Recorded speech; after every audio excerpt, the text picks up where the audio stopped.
তো বন্ধুরা আমাদের গেমের ভেতরে চলে এসেছে নতুন একটি কার, যেটার নাম হচ্ছে বুজি কার। তো তোমরা যারা এখনো এই বুজি কারটি নিতে পারো নাই, তোমাদেরকে আমি দেখিয়ে দেবো তোমরা এই বুজি কারটি কিভাবে নিতে পারবে। কিন্তু বন্ধুরা তা দেখানোর আগে তোমাদেরকে একটি ছোট কাজ করতে হবে। কাজটি হলো যে যারা আমার ভিডিওটি ইন্ডিয়া থেকে দেখতেছো তারা অবশ্যই আমার ভিডিওটিতে একটি লাইক করে দাও, আর যারা আমার ভিডিওটি বাংলাদেশ থেকে দেখতেছো তারা অবশ্যই আমার চ্যানেলটি সাবস্ক্রাইব করে ফেলো। তো বন্ধুরা চলে আবার বেশি কথা না বলে তোমাদেরকে দেখিয়ে দেই তোমরা কিভাবে তোমাদের গেমের ভেতরে বুজি কারটি নিতে পারবে। তো বন্ধুরা বুজি কার্ডটি আনতে হলে প্রথমে চলে যাবো আমার ইউটিউব চ্যানেলে, এন্ড এখানে ক্লিক করে দেবা। ক্লিক দেওয়ার পরে একটা হোয়াটসঅ্যাপ চ্যানেলের লিঙ্ক দেওয়া থাকবে।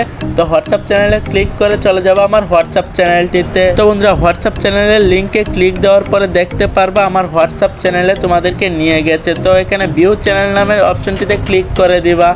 তো ক্লিক দেওয়ার পর তোমরা দেখতে পারবা যে আমার হোয়াটসঅ্যাপ চ্যানেলটি দেখা যাচ্ছে। তো আমার হোয়াটসঅ্যাপ চ্যানেলটি দেখা যাওয়ার পরে তোমরা আমার হোয়াটসঅ্যাপ চ্যানেলে ক্লিক করে দিবা। ক্লিক দেওয়ার পরে এখানে দেখতে পারবা যে বুজি কারের একটি লিঙ্ক দেওয়া আছে। তো তোমরা সেই লিঙ্কে ক্লিক করে দিবা। ক্লিক দেওয়ার পরে তোমাদেরকে নিয়ে যাবে একটি ওয়েবসাইটে। তো এখানে দেখতে পারবা ডাউনলোড নামে একটা অপশন আছে। তো তোমরা ওইখানে ক্লিক করে দিবা। ক্লিক দেওয়ার পরে তোমরা দেখতে পারবা যে তোমাদের সামনে চলে এসেছে একটি ডাউনলোড অপশন। তো তোমরা সেই ডাউনলোড অপশনটিতে ক্লিক করে দিবা। ক্লিক দেওয়ার পরে দেখবা ডাউনলোড হচ্ছে। তো উপরে দেখতে পারতেছো যে আমার এখানে ফাইলটি ডাউনলোড হয়ে গেছে। ফাইলটি ডাউনলোড হওয়ার পরে তোমরা তোমাদের গেমের ভেতরে চলে যাবা এন্ড আরজিএস মেনুতে লোড অপশনটিতে ক্লিক করে দিবা। তারপর দেখতে পারবা যে তোমরা যেই ফাইলটি ডাউনলোড করেছিলে সেই ফাইলটি এখানে চাচ্ছে। তো তোমরা সেই ফাইলটি খুঁজে বের করে এখানে পেস্ট করে দিবা। তো বুজি কার্ডের ফাইলটি বের করে এখানে পেস্ট করে দেওয়ার পরে দেখতে পারবা বুজি কার্ডটি চলে এসেছে। তো তোমরা এভাবেই খুব সহজে আনতে পারবে বুজি কার্ড।